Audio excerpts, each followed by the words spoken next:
Sebelum lo nonton video gue, jangan lupa untuk subscribe ya. Gak ada ruginya lo subscribe sama sekarang ntar aja sama aja ya. Hasilnya segitu-gitu juga, makanya subscribe dan share ke teman-teman lo biar semuanya makin gaul, makin kece, makin kokil dan makin teracos.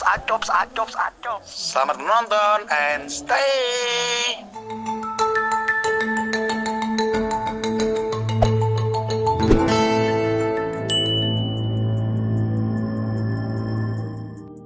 Assalamualaikum warahmatullahi wabarakatuh. Kembali ke channel gue, channel terkece, channel terupdate, channel wow. Acops. Kembali lagi, welcome to my back channel, my brother and sister. Apa kabar? Waduh, kabar apa hari ini? Malam hari ini kayaknya lagi pada happy banget ya. Apalagi besok udah pada beraktivitas kembali tentunya ya. Oke, so langsung aja di podcast malam kali ini ya. Gue lagi pengen ngobrol-ngobrol santai salah satu temen gue sih, tapi taruh ngap, kayak masker sumpah ngap banget.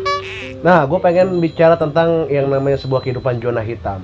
Ya, kali ini narasumber kita pastinya bekas apa ya? Bukan bekas sih, apa sih namanya? Mantan pekerja malam, ya, bukan PSK. Kira-kira siapa? Ntar gue panggil dulu orangnya ya. Tungguin. Hei, Her, mana sini bocah? Nah, buset, dari tadi gue tinggal sendiri. Dah. Nah, tuh dia tuh. Sini lo, buruan. Nah, malam hari ini gue lagi sama Harry. Siapa yang nama panjang lo? Harry apa Harry sih? Harry siapa? Bukan Harry Potter guys.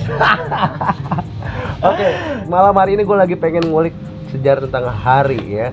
Kalau boleh dibilang Harry ini salah satu apa nih pekerja di mana dia dulu sempat kerja di clubbing. Pernah lo kerja di clubbing ya? Hampir semua sih clubbing ya yang aku injek.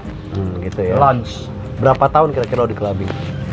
Berapa tahun? Itu kisaran sih bukan berapa tahun ya. Itu beberapa outlet tenan yang aku pernah kerja di sana dan join kerja di sana. Oke, itu sekitar 5 tahun lebih ada. Bisa. 5 tahun lebih bisa ya? Bisa, ada. Oke Her, sebelum gue tanya lebih jauh nih ya, sebenarnya lo asli mana sih? Tepatnya itu di kota. Oke guys, malam hari ini gue lagi pengen ya ngobrol-ngobrol aja sih sebenarnya, kita sharing-sharing aja Her, gitu kan. Tentunya gue tau lah ya kan background lo ya kan, lo bisa deh kenalin dulu siapa diri lo, awal lo kerja di mana ya kan, dan lo kenapa bisa kerja di clubbing. Mungkin itu dulu yang gue tanyain sama lo. Langsung aja. Saya Hari. Usia masih muda lah ya, masih lajang, masih beranjak dewasa, sekitar ya 25 masuk ke 24 masuk ke 25. Serius lo? Seriously. Badan lo bongsor anjir. Bongsor ya kan? Terus? Kalau untuk pekerjaan sih hampir semua ke F&B.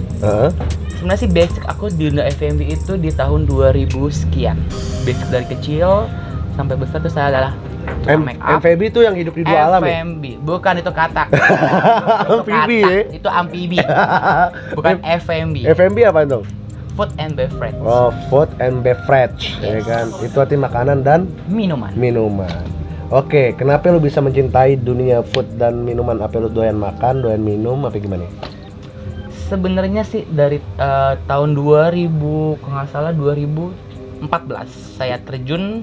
Awal itu terjun di dunia entertain, seorang make up artis dan siapa aja artis lu? Ya adalah beberapa dibilang sih wardrobe hanya dengan tukang pengganti baju artis di belakang panggung. Terus gitu. Setelah itu yang naruhin sendal gitu di musola. Terus setelah itu aku pengen coba pindah art kata tuh kereta yang pindah koridor menjadi dunia yang bukan gue nih aslinya, tapi gue coba. Awalnya tuh saya kerja di satu tenan di Mall Taman Anggrek di restoran Jepang. Itu di tahun 2000 sekian lah ya. Itu masih gaji 1.200.000. Tahun berapa itu? Tahun 2000 masih pertengahan 2014. 1 juta 1,2 di kota metropolitan kayak gini gaji 1 juta. Yes. Buset, itu sanggup bisa menghidupi diri lo gitu? Bisa. Orang bisa, kenapa saya nggak bisa? Oke, benar. Orang bisa, kenapa gue nggak bisa? Bukan orang pintar minum gituan. Ya, enggak. Oke, itu biografinya Harry ya kan. Nah, di sini guys sebenarnya gue pengen mengulik sejarah. Lo tahu kan? Maaf ya, dalam tanda kutip kehidupan pekerja malam seperti dalam tanda kutip ya, war mungkin ya. Nah, teman gue ini dulunya lelaki gentleman, macho dulu. Wah, lu tahu kan Brock Lesnar kalah sama dia dulu, ya kan? Tapi gue kaget banget teman gue ini bisa berubah drastis 180 derajat, bisa seperti ini, ya kan? Kira-kira gimana ceritanya, kisahnya? Oke, langsung aja dengerin, oke? Jangan lama-lama, langsung aja dengerin. Nah, guys, tadi lo udah tahu biografinya Harry seperti apa, dia tinggal di mana dan dia bekerjanya apa. Nah, langsung aja kita ke pokok pertanyaan yang mungkin bikin lo penasaran, ya kan? Lo tahu kan di Indonesia itu angka LGBT itu lumayan tinggi, guys. Salah satunya temen gue ini yang tadinya dia adalah seorang laki maco, ya kan, jantan pria sejati, tapi tiba-tiba mungkin ada ada kejadian yang mungkin membuat dia beralih profesi menjadi ini, ya kan? Kalau orang kan ibaratnya dari zona hitam ke zona yang terang. Ini dari zona terang ke zona hitam. Gue penasaran nih, kira-kira seperti apa ceritanya. Langsung aja gue tanya sama Kang Heri. Her, gimana ceritanya tuh lo bisa ke dunia seperti ini? Gue kaget sumpah. Kalau untuk dunia LGBT itu sangat luas.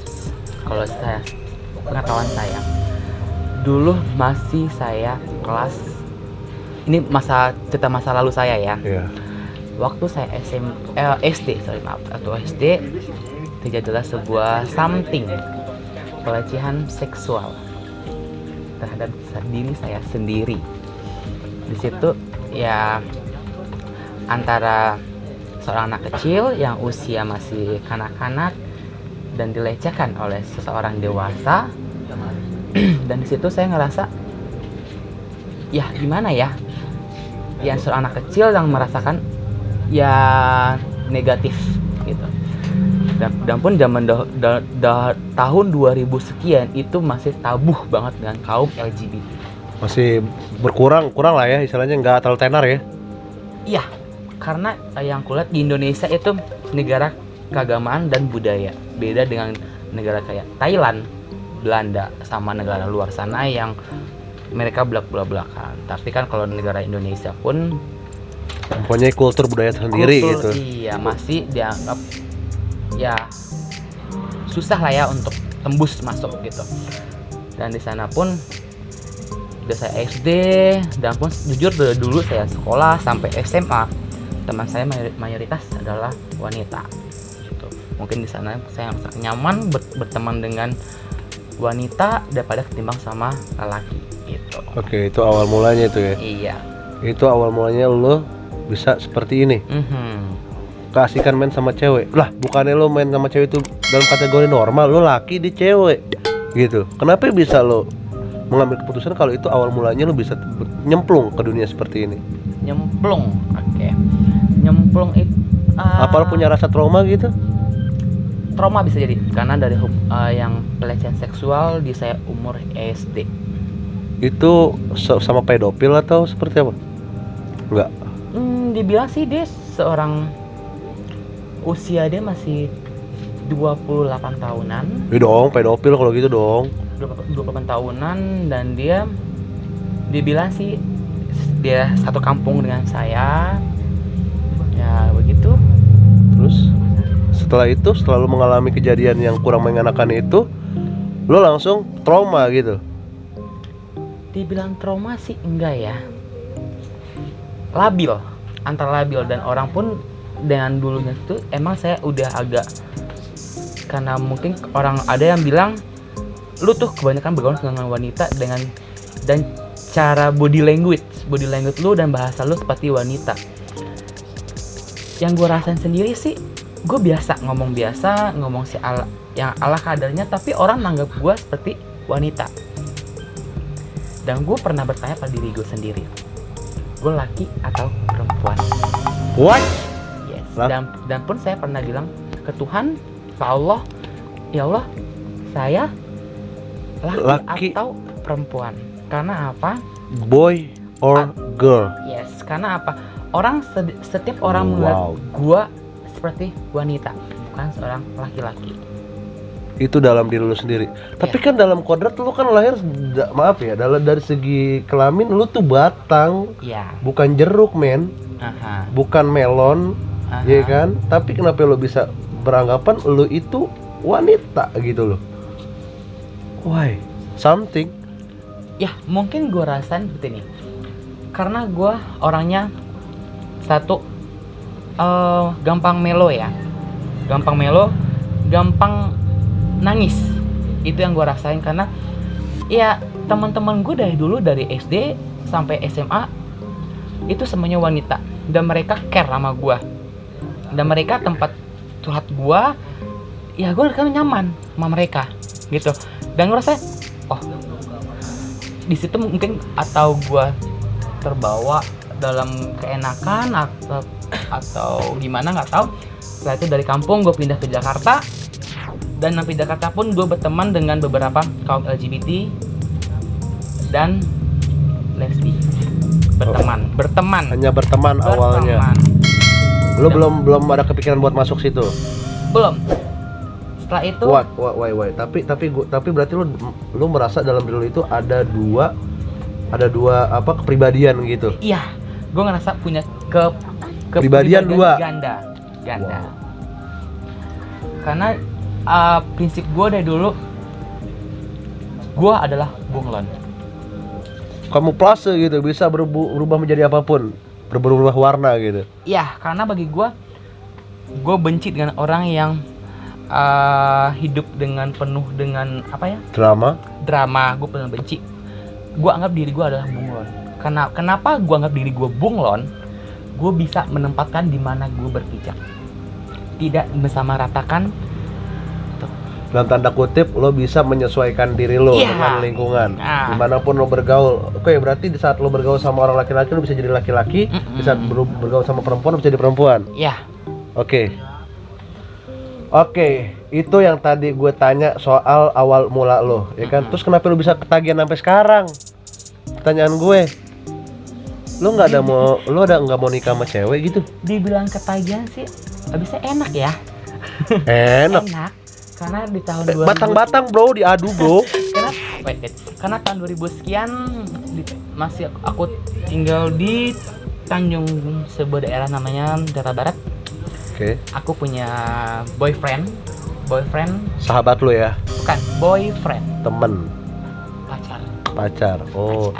Pacar, boyfriend. Yes. Bukan boy band. Bukan boy band. Bukan ya? Tapi boyfriend.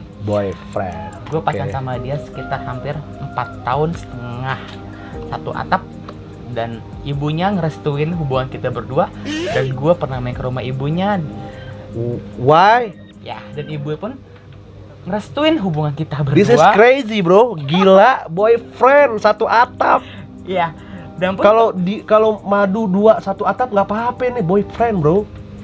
Apa yang membuat orang tuanya itu merestui hubungan lo? Apa orang tuanya itu termasuk kaum LGBT atau? Kalau untuk ibunya gue kurang tahu. Karena apa? Karena alhamdulillah gue bisa ngerubah sifat anaknya. Yang tadinya beringas, yang tadinya anaknya bandel, brutal, nggak pernah pulang ke rumah mamanya. Setelah kenal gue, setelah dia merasa nyaman sama gue, dan kita pacaran berdua, itu pun ketemu di sosial media, di akun Facebook dulunya. Awalnya Facebook. Awalnya di Facebook kita bertemu, chatting bla bla bla, janji ketemuan, meet up berdua, makan di sebuah mall, kita makan berdua, kita dinner. Terus biasa nyaman, ya kita lanjutin berhubungan, dan dia pindah dari sebuah daerah ke Jakarta, dan kita hidup berdua, dan kita berjuang dari nol sampai sekarang. Kalau sekarang kita udah break, kita putus di tahun berapa? Udah lama lah ya. Kenapa lo bisa mutusin dia? Katanya lo nyaman, dan dia katanya orang tuanya ngerestuin. Kenapa lo nggak lanjut gitu? Nyaman, iya, gue nyaman sama dia. Gue sempet ada suatu hal yang dia minta dari gue. Why? Dia minta sebuah baby dari gue ke gue. Baby? Shock. Yes, gue shock. Baby yang bayi? Ya. Baby yang biasa diguling-guling pakai sambal, pakai kecap, untuk babi. Oh, bayi gitu. Minta anak bayi dari gua. Bagaimana bisa, bro? Ya, gue bilang begini. Kamu tolol, goblok atau apa? Kamu laki, saya laki. Sampai kapanpun nggak akan bisa punya anak. Jadi walaupun lo menyadari lo ini LGBT, lo sadar kalau lo nggak akan bisa punya anak. Itu kodrat tuh sebagai laki ya? Ya. Tapi gue bilang sama dia, lu mau punya anak, kamu kawin sama perempuan. Adopsi. Dia awalnya ngajarin adopsi anak. Itu di usia gue masih 21 tahun. Dia suruh adopsi anak. Nah gue nggak mau karena gue belum siap. Di usia gue masih muda, masa gue udah gendong anak, gue nggak mau. Dan malah gue suruh dia untuk kawin sama perempuan, dan gue pun kong-kali-kong sama mamanya untuk jodohin dia sama satu orang perempuan. Emang sih awalnya sih penuh perjuangan. Berat ya. Penuh perjuangan. Apalagi Orang yang gue sayang, yang gue cinta, gue lepas ke maaf, dia juga beda agama sama saya. Saya Islam, dia non Muslim. Dia non Muslim. Saya nggak usah bilang agamanya apa, pokoknya non Muslim. Saya datang acara pernikahan dia, weddingnya. Untuk awal sih dia bilang, kamu yang pertama dan terakhir buat aku. Tapi aku hanya iya, tapi aku lepas dengan tulus hati. Gue ikhlas lepasin dia. Sampai sekarang dia masih sama. Sekarang dia udah punya anak. Dan dia kembali normal. Normal, alhamdulillahnya. Dan dia minta makasih pada saya karena mungkin kamu pacarku yang terbaik buat. Gila, gokil anjir. Dia yang tadinya hombreng bisa normal gara-gara lu. Tapi kenapa lu nggak bisa? Itu pertanyaan gua. Oke. Kapan gua untuk menjadi normal? Lelaki sejati kembali. Ya. Tapi lo rindu dong dengan lo sebagai lelaki. Gini. Menurut aku untuk perubahan itu butuh proses perjuangan ya. Proses perjuangan dengan ikhtiar ya. Kalau agama Islam bilang ikhtiar, yang perlu kita Ibadah, berdoa. ibadah dan tanaman di hati kita untuk bener-bener Jangan nangis dong. jauh Jangan dari nangis dong. Jangan nangis dong. untuk jauh ngelupain semua, untuk jauh ngelupain semua. Jangan hanya bilang tobat sesaat, itu jangan. Karena apa? Karena omongan kita adalah doa. Tapi dalam hati kecil lo pengen kembali lagi gitu. Ada gak? Pasti. Dan pun dalam kata kutip ya, gue survive saat ini hanya berdua sama adik gue. Dan lo nyaman untuk saat ini nyaman dengan kondisi seperti ini? Dibilang nyaman masih nyaman, tapi gue belum kepikiran untuk melangkah untuk ke pernikahan. Belum untuk pikiran ke sana. Karena apa? Karena gue masih banyak tugas gue di belakang gue yang menanti gue. Gue sebagai tulang punggung dan gue harus mensukseskan adik gue, dan gue survive di Jakarta tanpa orang tua karena orang tua gue udah meninggal. Dua-duanya? Ya, udah meninggal, udah almarhum. Udah tahun berapa bro? Bokap tahun 2015, ibu saya tahun 2016, dan saya survive di Jakarta berdua sama adik saya. Dan sampai saat ini saya belum berpikir untuk menikah. Dan gue hanya berpikir, gue kerja banting tulang, gue hanya buat adik gue. Harta gue salah satunya ya adik gue. Karena apa? Gue nggak mau dicap sebagai kakak yang lepas tanggung jawab dari adik-adik lo. Iya. Tapi adik lo ini sama kayak lo LGBT atau dia normal? Enggak, normal. Alhamdulillah normal. Adik lo laki? Oke, itu ya. Jadi dibilang sulit ya. Lo ibaratnya nih lo perang batin nih ibaratnya ya. Iya. Di antara lo mau nyaman seperti posisi seperti ini aja, apa lo mau sadar lagi kayak dulu gitu kan? Kalau gue sih